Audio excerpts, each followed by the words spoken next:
In this tutorial, I'm going to show you how you can pull a date from the name of your file in Excel into your spreadsheet using the cell function in TEXTBEFORE and TEXTAFTER functions.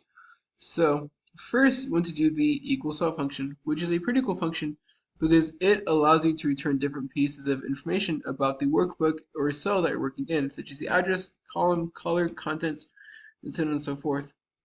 In this example, I want to pull the file name. So I'm going to highlight over file name, and then press tab and it gives me the file name. The next argument is reference, which is a cell reference, which is optional, so the function will work without it. I'm going to go press close parentheses and you can see here's the path of the file that I'm in right now. Note the file does have to be saved for this to work. Now as you can see with the file name I have the date 4/13/2026.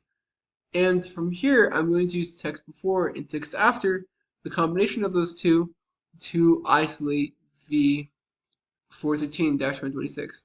Note, TEXTBEFORE will return everything before a given delimiter. So for example, I can say everything before this dot right here is going to be TEXTBEFORE. TEXTAFTER likewise will return everything after a given delimiter, with the delimiter being just something that separates one thing from another. So first we TEXTBEFORE and say, hey, give me everything before this last dot. We're going to do TEXTBEFORE. The file path and the delimiter is going to be a dot in parentheses, which is the thing that's separating one thing from another.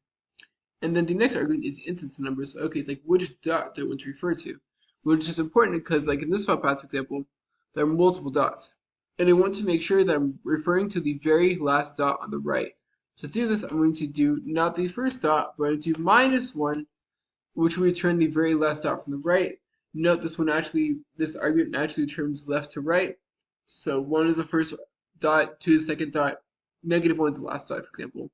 There's other arguments that you can use to kind of do what you want. For example, case-sensitive match or non-case-sensitive match. Match ends, or if not found, they return something else. But I don't need these arguments, I just need to return the last dot. And as you can see, now I have the file path with the date at the end. And from here, I'm going to TEXTAFTER and say, hey, TEXTAFTER the word update. So all this TEXTAFTER update, the word update. Note, whenever using this function, to be very careful about spacing. So for example, 4/13/2026 might be space 4/13/2026. To be careful about it, I'm going to do update space. Sorry, update space. And now it's 4/13/2026 without the space. But one to be careful about though is that this is text. If I do this +7, next weekly update, it might not work with the text functions, but as you can see, this did work. And I can change the formatting to be date. So short date, for example. And I can make sure this works by doing the value function, which will get this text and return it as value. Note, this works best whenever your file path name is consistent. For example, a weekly update where all you're doing every single week is changing the date of the file path, the date of the file name, for example. If the file name is consistently changing, for example, that can make this much more challenging. This is helpful if you're wanting to get the date of the file path in your cell. And to note, with the TEXTBEFORE and TEXTAFTER function, you just kind of have to play around with it to see what works best for the file that you're in. But note, you can do whatever delimiter that you want with these two different functions to isolate the date. That's it. I hope you found this to be helpful. If you did, like, subscribe, comment. Thank you for watching. Have a great day.